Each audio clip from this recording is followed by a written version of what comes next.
Well, the last couple of nights I've tried to do Facebook and YouTube at the same time. And as you can probably tell, when it comes to technology, I'm probably not your guy to be able to deal with that. So tonight I've decided to do it twice. I've decided to do YouTube right now, and then I'll come back with Facebook in a few moments and tell the same lesson because I think it's important. I've called it This Day in History, and I've done that from the very beginning. And Tuesday, what happened Tuesday during the Passion Week of Christ? Well, it was a busy day. And what I mean by that, it started early in the morning and it went late into the evening. And there were so many things that happened on that particular day. It's hard to cover everything that transpired. There was teaching and there was debating in the temple with the religious leaders. The same temple, if you remember, just yesterday on Monday, that Jesus came and threw everything over. And there was a warning that he gave to his disciples, and there was a promise that he gave to his disciples as we move into this. So much is happening. So much is going on. And what you have to understand is on Sunday, when they brought the sacrificial lambs into the city for Passover, they were to examine them for 4 days. And what you're seeing take place is that exact same thing with Jesus. He came in on Sunday, and then Monday and Tuesday and Wednesday, and he will finally be arrested on Thursday and crucified on what we call as Good Friday. So as the disciples now, the Bible tells us in the book of Matthew, and this is told in several different accounts, but in the book of Matthew in the 21st chapter, the Bible said, now in the morning as he returned to the city, and you understand that the day before he has cursed the fig tree, but as he comes now into the city, and as he comes into the city, he basically begins to see that the fig tree now has been withered. They're walking by that same fig tree. The disciples are amazed by the way Jesus spoke to the fig tree, and number two, by the way how quickly it withered up and it died. Jesus uses this opportunity to teach the disciples, and he teaches them about faith and the importance of faith and trusting in God. But even more than that, he tells them, if you had faith, not only could you see the leaves on a fig tree withered up, but you could also say to the mountain, be removed into the ocean, and it would be removed into the ocean. And then he said, it can happen. It can happen.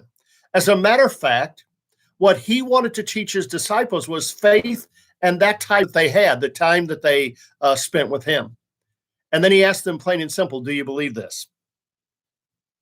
I ask the same question today. Do you believe that your prayer can actually your circumstances? Do you believe your prayer life can literally transform an ordinary event into a miraculous encounter? Well, after Jesus continues on into Jerusalem, he now is confronted by the religious leaders of the day. I'll be honest with you, it sounds like a theme in his ministry. And the righteous reject him, and the ungodly rush to him just to get close to him.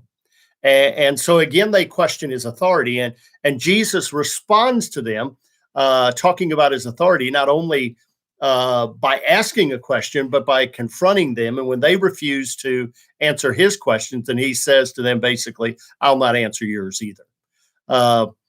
And so even the religious leaders now are setting things up for Wednesday. And tomorrow we'll talk about what I call Spy Wednesday, because I really believe that that's what it was about. Finally, what Jesus does on Tuesday is he stops on the Mount of Olives and he begins to teach again. Now, one of the most beautiful places, one of the most amazing places that you would see in all of Jerusalem, at least when I had the privilege to go there, was the Mount of Olives. Again, such a beautiful view from the top of the Mount of Olives, but so much transpires on there. And on this particular day, he goes through what we call the Olivet Discourse. And it's well known. It's one of those things where he begins to teach his disciples.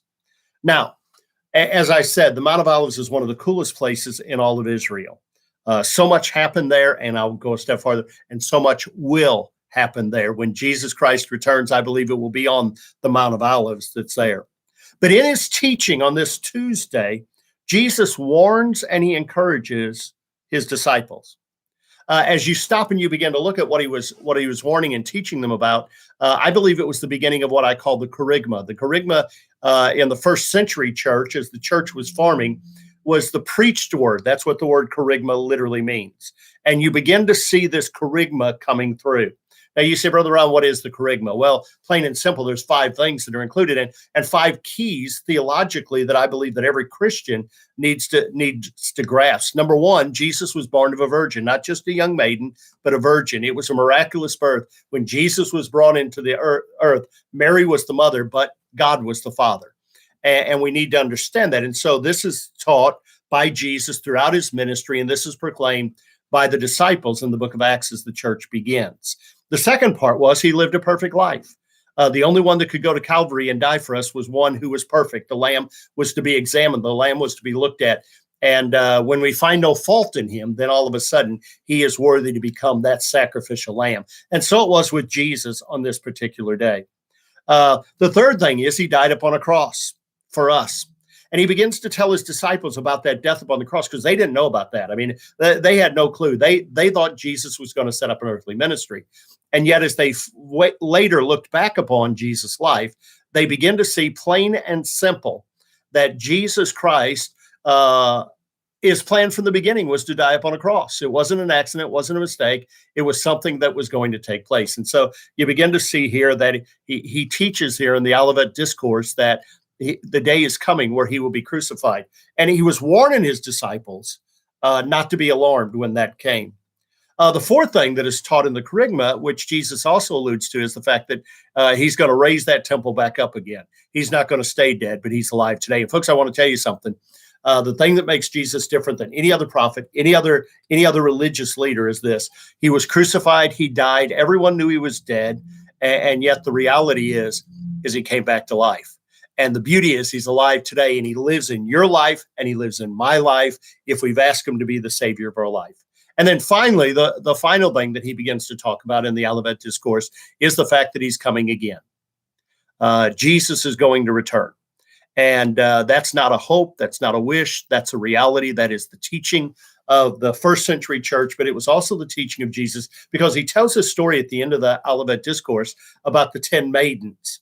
And he begins to talk that they were waiting for his coming and waiting for him to re-come and so on and so forth. And some were prepared and some were not prepared. And he told them plain and simple that this is the story that is going to take place. Matter of fact, in the Olivet Discourse, many people believe that it was during that time that he laid down those things that said, these are the signs of my coming, and these are when those things will take place. So here he lays out for them his death, his burial, and his resurrection, along with the fact that someday he's coming again. Tuesday. So much happens. So much is going on in this day in history. But he is getting one day closer to the time that he will be arrested, he will be tried, and he will be crucified. And he did it. Why? Because he loves you and me. Again, thank you for tuning in. I hope and pray that you have a great Tuesday. I hope that you go to bed tonight thinking about what Jesus did for you and how he made it clear to us that he was born of a virgin, lived a perfect life, died upon a cross for you and for me because he loved us, came back from the grave, didn't stay in the grave, and someday he's going to come back and take us home. May God bless you. Have a wonderful day.